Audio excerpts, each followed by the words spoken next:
Welcome to In Her Voice, a podcast created for women who listen to and live by their deepest wisdom, their inner voice.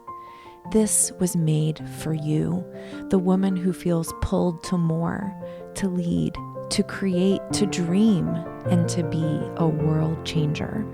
My name is Kelly Covert, and I am an inner voice coach. Join me here each week as we explore what it means to reach for your inspired potential, all while honoring your worthiness each and every day. Well, hello there, everyone. This is Kelly, and you are listening to In Her Voice. And I have a super fun and special episode for you today.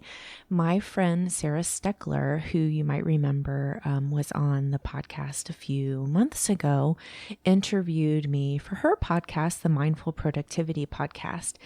And we're doing a little flip-flop. And so today for you, I actually am turning the tables on myself, and I'm airing the interview that Sarah did with me on her show. So I really hope that you love this. It's just a little bit of a different perspective, and I think that it's really fun.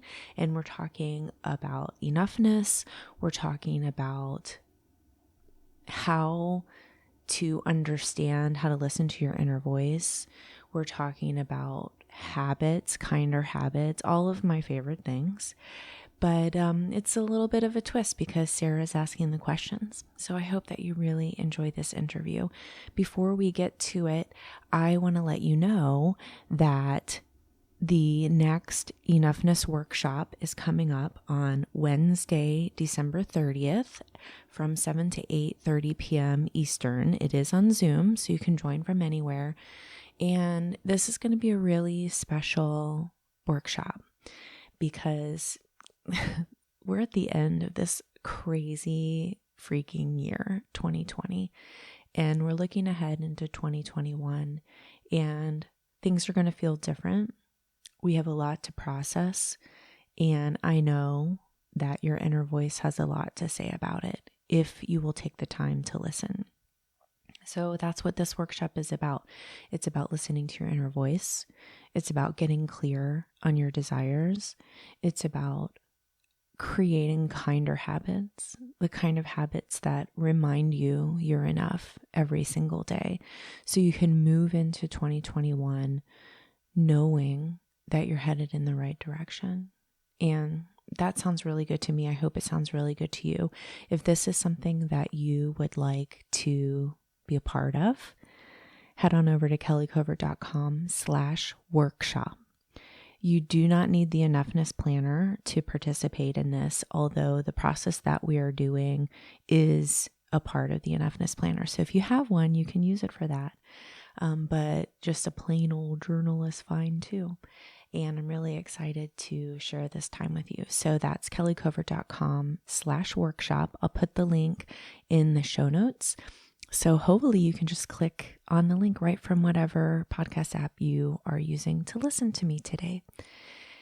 Also, it is almost Christmas as I release this, and I just want to take this time to say to all of you, to each and every one of you who listens every week, that you are a gift to me.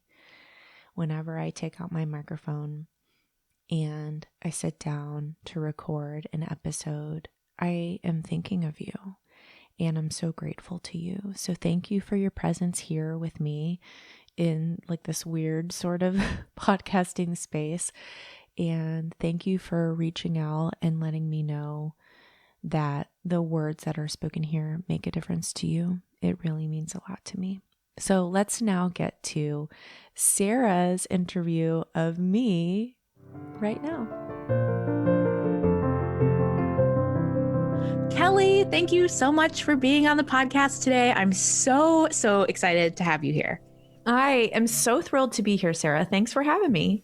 You know, it's really been fun collaborating with you. I will definitely leave a link below to your podcast and our interview over there. But for everyone that's new to you for the first time, can you tell everyone a little bit about yourself and the work that you do in the world? Of course. So I'm Kelly Covert, of course. And I am an inner voice coach. And what I am passionate about doing is helping women, particularly women who are perfectionists and overachievers, tap into their inner wisdom, their inner voice, I like to call it, and get really, really clear on what it is they want so they can feel the way that they want to feel. And this stems from me going through this process over the last decade myself as a recovering perfectionist. And I do one-on-one coaching, and I have workshops and programs, and now a planner to help people tap into this deep wisdom that's inside of them and really begin to practice what they want to feel, if that makes sense. I love the work that you're doing. And I think it couldn't come at a better time too, when a lot of us are, some of us for the first time are doing deeper introspective work with our time at home. And so, and again, I really, really have found your In Her Voice podcast so valuable, and there's so much wisdom there. But specifically to the work that you're doing around enoughness, perfectionism, worthiness, can you maybe begin to tell us, like, maybe define some of these elements and share a bit about like kind of how they all interconnect with the work that you do? Sure. Well, I think most people are familiar with perfectionism, and perfectionism is something that I have struggled with a lot in my life. It rears its ugly head in lots of different ways, but essentially, perfectionism is when you feel like everything has to be perfect, that your life has to be perfect, that all of your work has to be perfect. And it can show up in lots of different ways. That perfectionism can lead you to chronic overachieving, where you just have to do the next thing, you have to do the next thing, you have to do the next thing, which obviously would lead to burnout and exhaustion. That's the track my perfectionism took.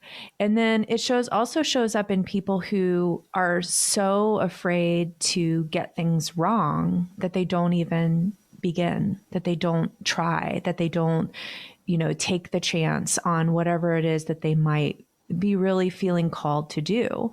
And that is just as insidious as the other kind. So, really perfectionism is, as Brene Brown puts it, it's a shield that we hide behind.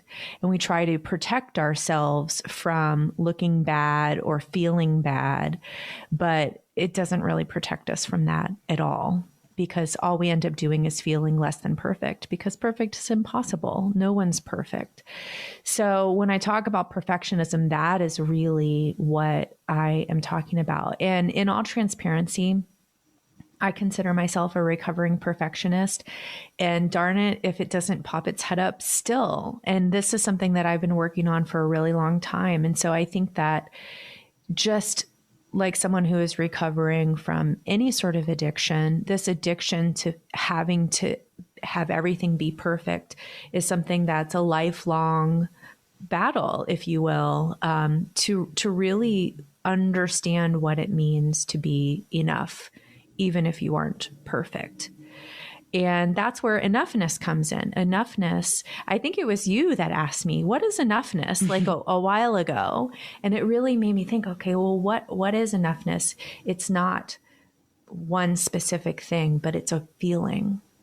It's that feeling that, you wake up in the morning and you think, I've got this. I'm enough today. You don't have to do another thing to prove to yourself or to anybody else that you're enough.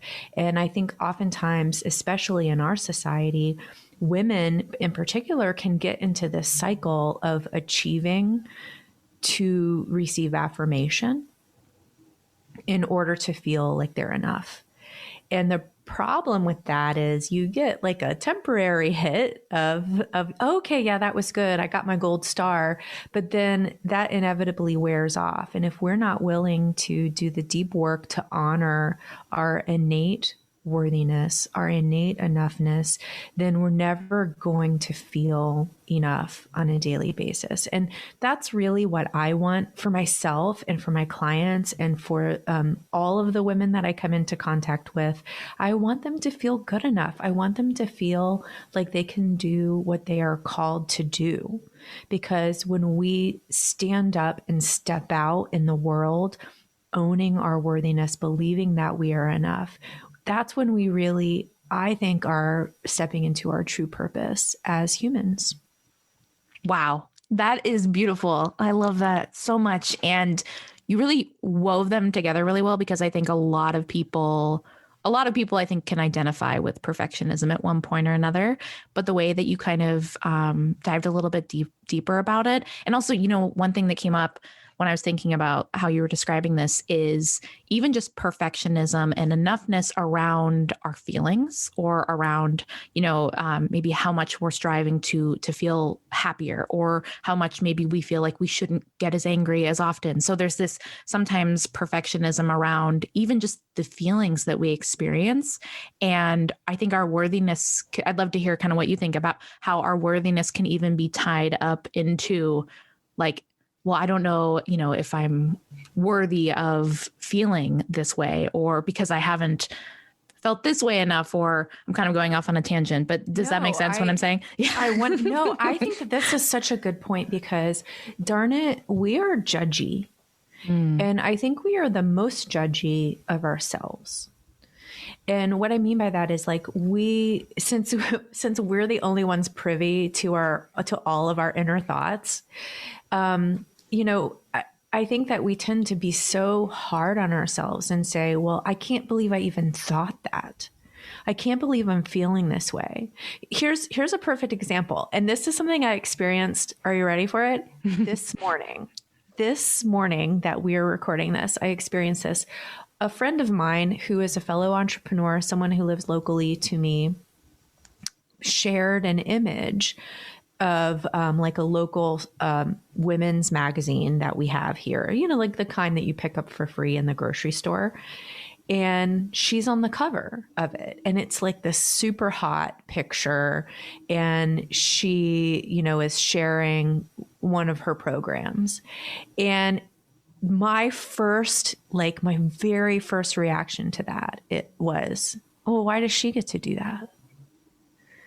And then I felt like crap, I was like, I can't believe I thought that. She's my friend and I should be excited for her, but the reality is we are human and our thoughts literally have a mind of their own. And so we have to be willing to acknowledge that with all of that also comes this ability to choose what we're thinking and to change the way we are feeling about something through our actions and through our decision making. And so, when we look at the feelings and we judge them, that's not really going all the way. That's like only doing half of the work. It's not really even doing any work. It's only acknowledging the feelings half of the way. But if we get curious, why am I feeling that way? Like, why was I kind of jealous of her?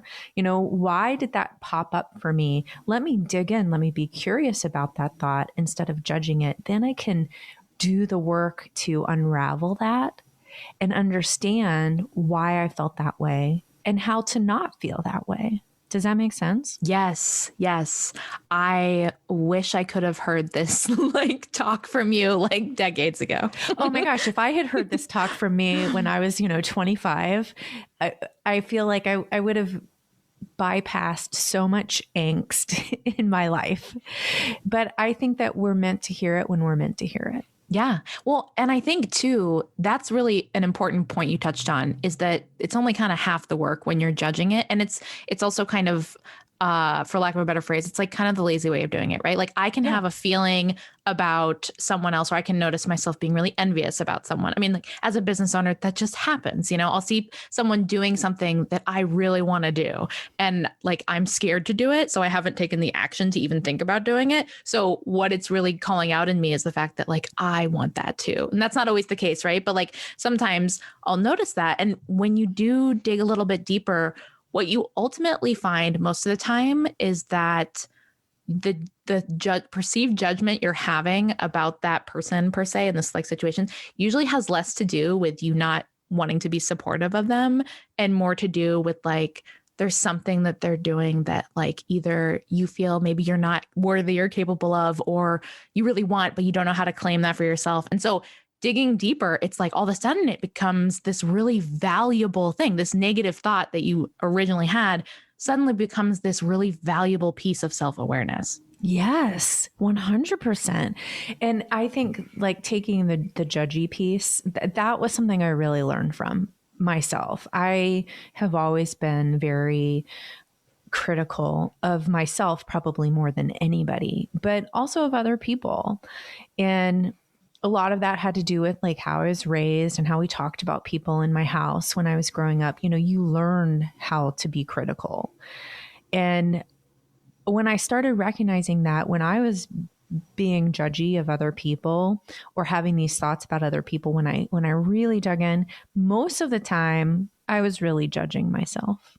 Most of the time, like you said, I was just saying, well, I am not doing the work right. I should be doing this. I could be doing this differently. And I think when we start to recognize that that's what that judgment is, then we can take a step back and we can say, you know, but what would happen if I did it a different way? What would happen if I asked my inner voice, what is right for me? Instead of looking at what other people have and thinking that that's right for me. You know, what happens if I start to choose the way I want to feel every day, and I'm intentional about the way that I want to feel every day, and that I create those feelings for myself? What happens when I start affirming myself instead of waiting to receive that from other people? It's life-changing. It is. And you're also bringing up the idea too, or you reminded me of the idea of we get to decide our own success too. Like, Yes. how often have you seen somebody else doing something and then thought, that's the only way to be successful, or that's what I should want? And then you realize there's this liberating moment where you're like, oh my gosh, I actually don't want that version of success. I want my version. And then it's suddenly so expansive. Mm-hmm. Yeah. Yeah. We get to choose. We get to define that for ourselves. And that has to do with money, right? It has to do with fame. It has to do with, you know, thinking of social media, followers and likes and all of that. And when we define what success means from within, we take away those constraints that really hold us back from feeling successful, that hold us back from feeling the exact way we want to feel. Like we put the brakes on that ourselves. No one else does. You kind of talked a little bit about, you know, growing up and kind of how we learn these different ways of being, behaving, kind of receiving. But was there a specific moment or event in your life where you realized the potential of what feeling enough could really do to transform your life? Oh, 100%. 100%. I have two sons, and actually my oldest is a senior in high school. Oh my gosh, I'm so old. And when he was little, I mean, I want to say he was maybe 4 or 5, we were having some rough times, and he is on the spectrum. And so he has challenges, and which means I have challenges parenting. And I had spent the night, like dinner time at that night, having dinner in my room because I was so frustrated and I was so mad at myself that I didn't even want to be around my kid. You know, and this is real talk here. I don't think very many moms feel comfortable saying, I don't even want to be around my child right now. That feels like failing to me. And that's how it felt in that moment. I felt like I am messing this up. I am not getting it right. Like, who even am I fundamentally? I'm a mom who doesn't want to be around her kid. Like that, if that's not failure, I don't know what is.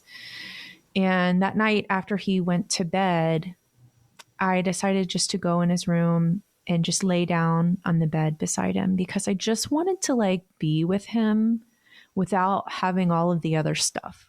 You know, I just wanted to be with him and to remember what it was like to want that. And so we were laying there, he's asleep, and I'm just like, have my eyes closed and I'm breathing.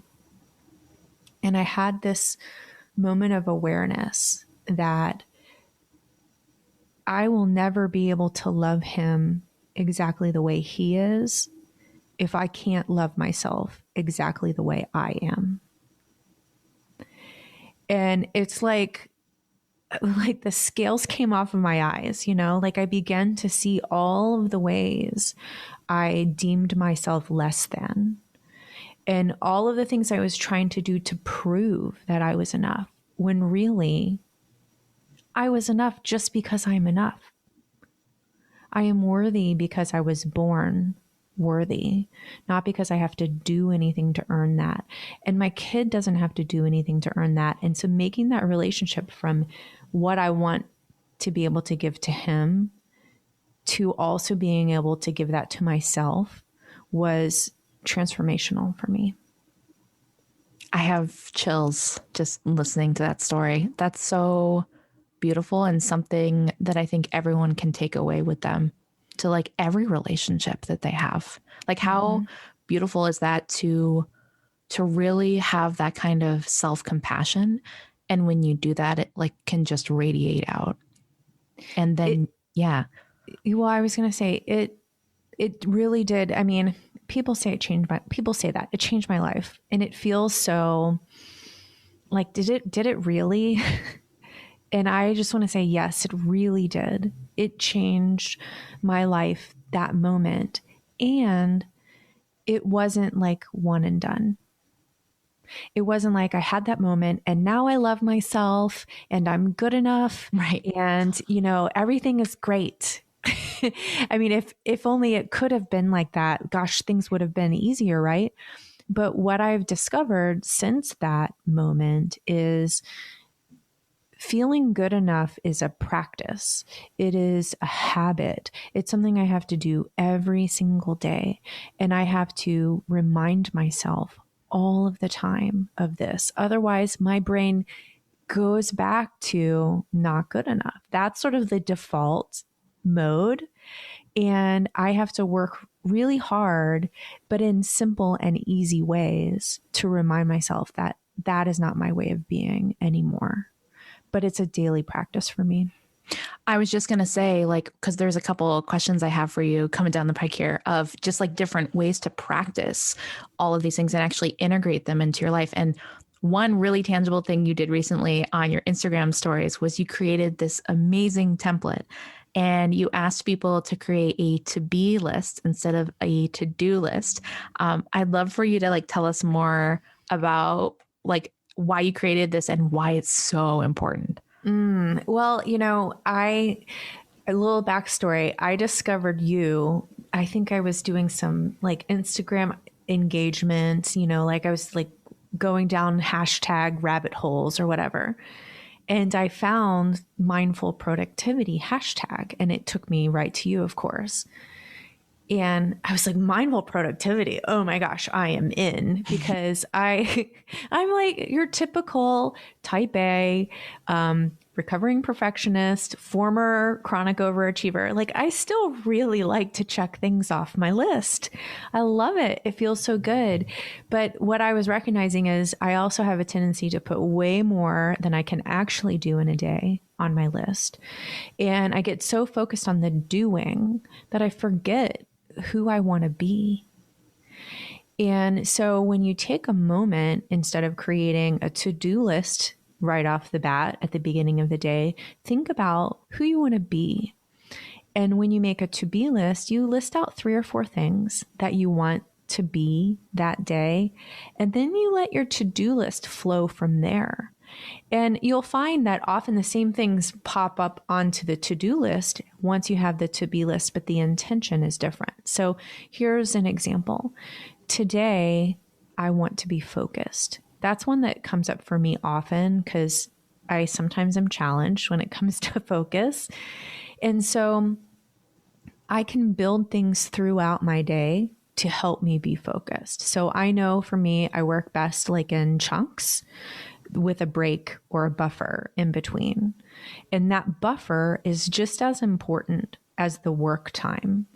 And when I'm in that buffer, I'm not getting anything done, right? I'm not checking anything off my to-do list, but that buffer time is essential for me to maintain focus when I'm working. And so because I recognize I want to be focused and I build that time in throughout the day to sort of foster my focus, then I'm able to get more things on my to-do list done in a way that feels really good for me at the end of the day. If I know, even after a 2-hour time, if I know I've been really focused during that time, I feel like, man, I just nailed it. It feels so good. Like that's a feeling of success for me. And that's a feeling of like, I am on today. And I love feeling that way, like in the zone, you know? And so, you know, when we focus on the being first and let the doing flow from that, it really changes the feel of the day and it changes how we feel about ourselves throughout the day. And you're really building some serious self-efficacy there too, because you're saying, I want to do something, and then you're doing it. And then you're feeling that. And there's like no better feeling than saying, I'm going to do something and following through. And I was kind of getting this visual in my head too of, you know, it's almost kind of like building a room for your day, like where you're going to be. Yes. And like if you were to be like, I'm going to bake a pie today. But then like you were like in the bathroom the whole day, like that wouldn't make any sense, right? Mm-hmm. Like it would be really difficult. And so I love this idea of just setting this intention, like, you know, how do I want to be? How do I want to feel? And from that place, I can create the resources that I need. I can have things within arm's reach of, you know, that will lend to ultimately what I want to do. So what you're really saying is, ironically, in order to get the things done that you really want to get done, it starts from where do you want to be and setting that intention. And it's just this one extra step, but like, how beautiful is that? And, you know, if you think of it too, it's like an intention and an affirmation and sort of like a future self manifestation all in one. Like it's all of the woo-woo things all in one simple sentence, because you say, today I will be joyful. So you're already manifesting that. You're already speaking that over your life for today. And I really believe that words are powerful in that sense. And then you set the intention of that, knowing that you don't have to be joyful for every single moment of the day in order for that to be true. You know, I can be joyful when I'm cooking a pie, when I'm baking a pie, because I love baking. That actually really does bring a lot of joy to me. And so you can, it's just a way of sort of setting out your day that feels very loving and gentle and kind. Speaking of kinder habits, I feel like you're giving me the perfect segues to my next questions. I want to talk about kinder habits because this is a complete game changer, and it all does kind of come back to, right, like how we speak about things, the intention behind the words we use with habits and all of that.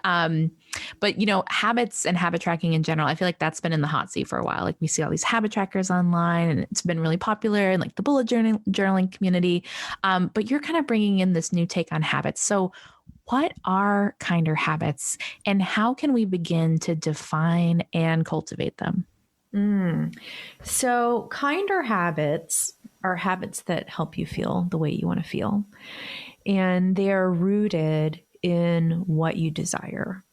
Okay, so, and to sort of take it back a step from that, let's just talk about other kinds of habits. So there's bad habits. We all know what bad habits are. We don't need to talk about that. But there are other kinds of habits that seem good, but that don't help you feel the way you want to feel. So let me give you an example. An example of sort of what I call like an externally motivated habit is I should work out every day. Well, that feels like it would be a good habit. Like, what's not good about working out every day? But when you get into it and you create a habit of I should work out every day, and it's coming from this place of somebody told me once I needed to work out every day, because if I don't, I'm going to get fat, or if I don't, I'm not going to be healthy. I need to work out every day because that's what you're supposed to do, right? So that's all coming from this external place outside of us, people saying we should be doing something, or even us saying we should be doing something based on what we see other people are doing or based on what we know. But when we start from the desire first, then we get really clear on what it is we most want and how we can get it. And when we develop kinder habits from there, they are beautiful and they're easy to implement. And they help you feel the way you want to feel, which takes you to new levels of success. So I always use the same example, but it's one I think that everyone can really relate to. And that is the desire for health. I think most of us really, truly desire to be healthy. And I want to feel healthy. I want to be healthy, right? And so if I start with my desire to be healthy, and then I ask myself, what habit, what easy implementable habit helps me feel healthy? And for me, this is silly. When I drink a green smoothie, I feel so healthy. I mean, there's something about just drinking something. I do green. too. I'm like, I am so good right now. I'm like, first thing in the morning, I'm eating vegetables and fruit. I feel so healthy. And that sets me up, right? That sets me up for feeling health throughout the day. Because when I drink the green smoothie, I feel healthy. And then I act like a healthy person, right? And so, but that habit of drinking a green smoothie I'm not doing that because I have to do that or because I should do that. I'm doing that because it helps me feel the way I want to feel. And so all of a sudden that habit that was sort of like could be punishing feeling or could be like, oh, I have to do this because this is what I'm supposed to do. And I don't know, I have a little bit of rebel in me. So when I think we talked about this before. We're both rebels on the four tendencies. Yeah. When someone tells me I have to do something, I'm like, I don't think so.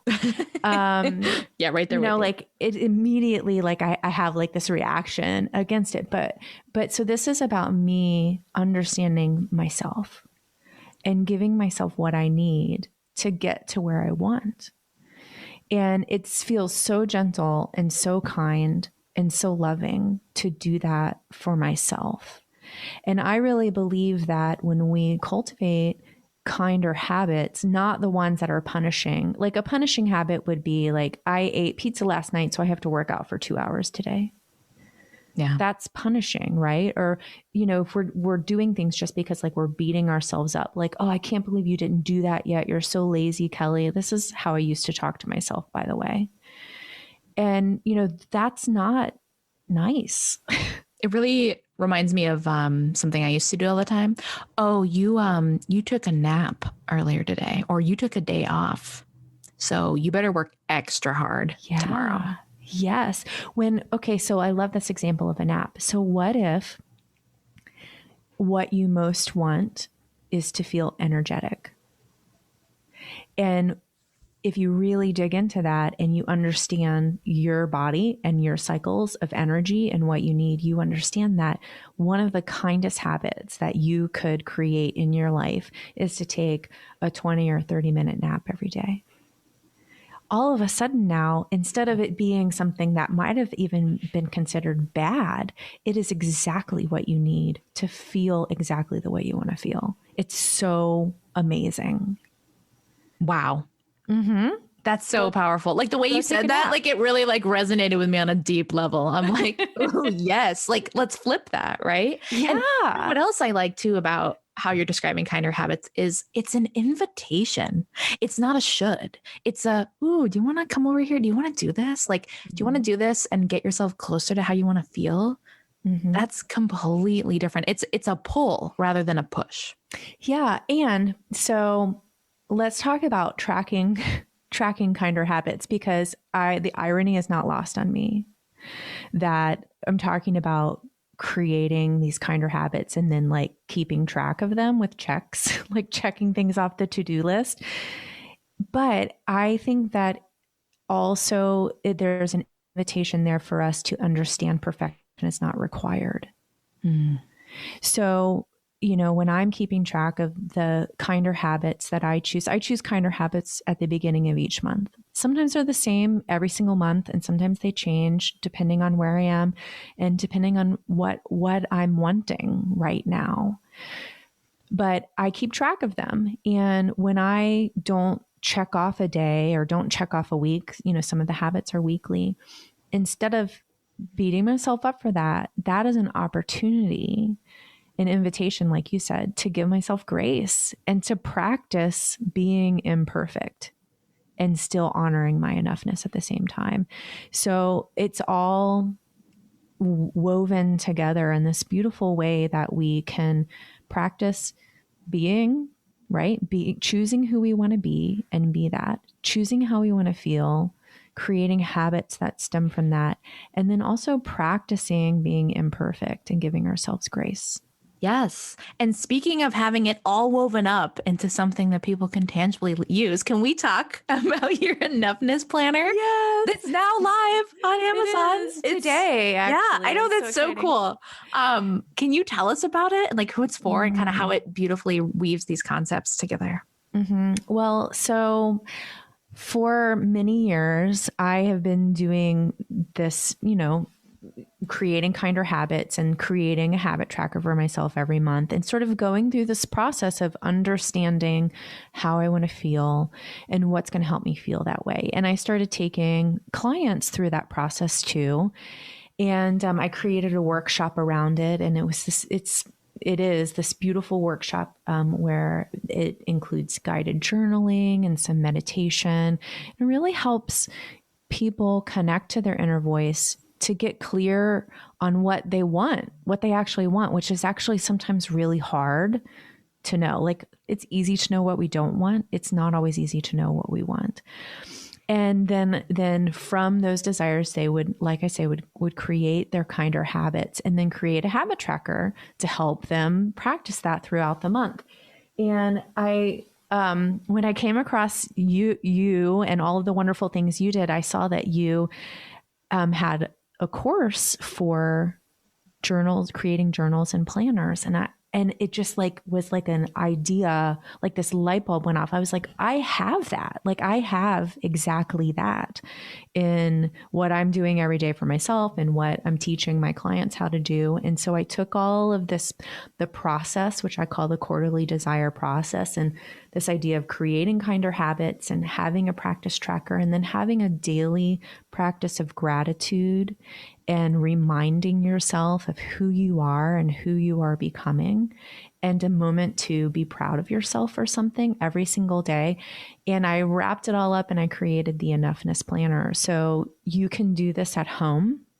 You can go through the whole process of guided journaling to understand that. And then you can put these habits into place for yourself so you can feel good enough every day.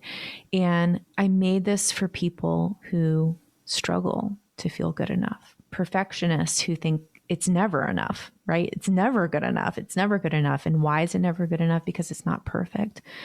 That is not the path to enoughness, because it's never going to be enough. And I created it for overachievers who think that doing more and more and more and more is the way to finally find that feeling. And I believe that when we spend time with ourselves, when we spend time with our inner voice doing this deep and kind and loving work, that's when we feel enough. And it's beautiful too. Like, the journal is so beautiful. It's got these like beautiful green leaves on the front of it, these watercolor little elements, and it's beautiful, and it's 8x10, right? Yeah, so it's like 8x10. Perfect. I feel like it's the perfect amount of space to really dive into writing all these things. And we'll definitely put up photos and links to everything in the show notes page. And it's such a beautiful invitation. I think it's such a wonderful place to start, because that was my next question for you was like, what do you tell someone, right, that's feeling discouraged or having a hard time, or they're new to this concept of like really building their own worthiness? where could they start? And this sounds like one of the best places they could start. In fact, this is where I would send people. It's like, go get this, right? 100%, because if you go through the process, and it only takes about an hour, and it's something that I've sort of set it up to do it every 3 months. So the planner will take you through 3 months. So you do the process once, takes about an hour, and then you kind of build on that through the next 3 months. And then you revisit it every quarter. And I just think that even that little amount of time, and to fill out the daily page, I mean, I do it every day, and it takes me 5 minutes to do that maybe. And it just changes the way you feel about who you are. And the funny thing is, I mean, I've been doing this just in my own little notebook forever, for so many years, more years than I can count. And when I was creating the planner, one of the things I wanted to include was like a way to list your daily wins. And as I was writing it out, I sort of wanted it more as a prompt. And so I changed it to today, or I'm proud of myself for. I think that's what it says. And I was used to listing my daily wins. And so when I switched over to using my planner, on the very first day, I filled out the first part is worthiness reminders. And then the second part is gratitude. And then the third part is like what I'm proud of myself for. And I like wrote this out, and I was like, oh, this feels really different than just saying a daily win. Like, this is me saying to myself, I'm proud of you for this. Good job.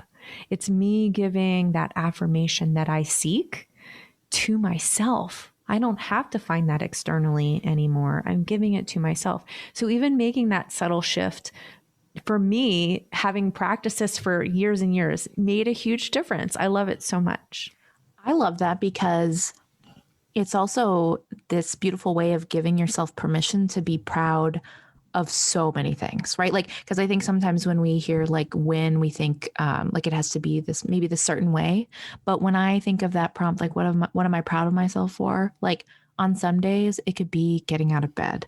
Yes. And on other days, it could be something that's way outside my comfort zone.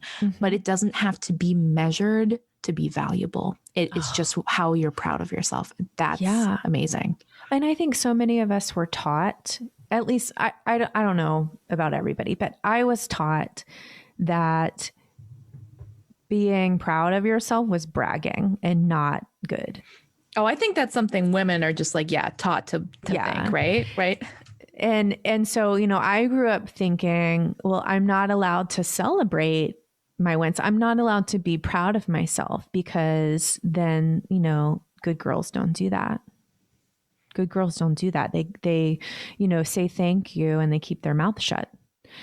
And so when I started recognizing like I'm allowed to be proud of myself, it was amazing. Like, oh, wow. Like I have access to all of this just right inside of me. I don't have to depend on someone else for that. I can give it to myself. And why not be? Like when we feel that way, like I know for me, like if I feel like excited and proud about who I am, what I'm doing, what I'm not doing, I show up completely differently. I'm a better wife. I'm a better friend, right? Like all these things. Yeah. And so, it just expands out. I'm often proud of myself for relaxing, because I'm actually very good at relaxing, but so often when I relax, I get judgy about it. I'm like, oh, I should be doing other things. All those shoulds come up again for me. So when I tell myself I'm proud of myself for relaxing, I'm like, oh, that feels really different. Oh, I love that. I'm going to use that this evening when I'm like totally relaxing. Yes. Oh, this is so wonderful. Kelly, I feel like we could have a whole like seminar on like everything you're doing. Thank you. And I so appreciate you being here today and just being so real and sharing so much. Like this resonated so deeply with me. I can only imagine how many people are going to feel the same way. So thank you so much for being here and for talking about your Enoughness planner. Where can people find you online, and where can people find the planner? Well, I am at Kelly J. Covert on all of the things. although I'm mostly on Instagram. I mean, I am on Facebook and Twitter, but I don't visit there so often. You can find the planner at kellycovert.com/enoughness. And that is where you can purchase. And it's also where all of the resources that I have to support the planner are as well. And those are all free. So if you're not sure, you can go check out some of the resources and then, you don't have to have the planner in order to have access to those. So it's all there for you right now. Beautiful. Thank you so much for sharing all of this. And thank you so much for being on the podcast. Thank you for having me. This was so fun. Well, that was fun. And I hope that you enjoyed that. And Sarah's actually going to be sharing her interview that we did here over on her podcast. So if the idea of mindful productivity appeals to you, and quite frankly, I don't know who would be listening to this that it wouldn't, because geez, like mindful productivity, yes, please. I really highly recommend you listen to Sarah's podcast and also go follow her on Instagram at Mindful Productivity Blog. And she and I have become really close, and we met by accident, and it was like one of the most fortunate accidents that I've had this year. So go check her out. And I just want to give a big thank you to her for dreaming up this fun little flip-flop that we did. If you are ready to roll into 2021 with a really clear picture of what you want, of what your inner voice is asking of you and is telling you, and what you want your habits, your kinder habits to look like, I encourage you to join me for the Enoughness Workshop on Wednesday, December 30th, 7 p.m. Eastern. You won't regret it. It is going to be a beautiful time. And I know a lot of us are zoomed out. I include myself in that. And I want you to know that for this particular workshop, there's not a lot of sharing. There's not a lot of interacting, and that's purposeful. This time is for you. And I want this to feel like a sacred, special gift that you can give yourself as you go into 2021. So to sign up for that, head on over to kellycovert.com/workshop. I am doing a special little giveaway if you register by December 23rd, which is not that far from now if you're listening to this the day it's released, and you may have just missed it, and that's okay too. But if you register by the 23rd, I will enter your name in to receive a free copy of the Enoughness Planner. And of course, if you just want the Enoughness Planner, you can go to kellycovert.com/enoughness and learn all about my little book baby that I produced this year there. I'm really proud of it, and I really am excited to share it with you. Remember this: no matter what you have accomplished or haven't accomplished this year, I mean, honestly, 2020 has been a shit show, right? No matter what your body looks like, no matter what you said you were going to do that you didn't do, I want you to know right now, right this minute, that you are enough. You are enough. Your purpose here doesn't have anything to do with checking things off of your to-do list. It has to do with you being you and you honoring what is inside of you. That's all that is asked of you. Remember this: you are worthy.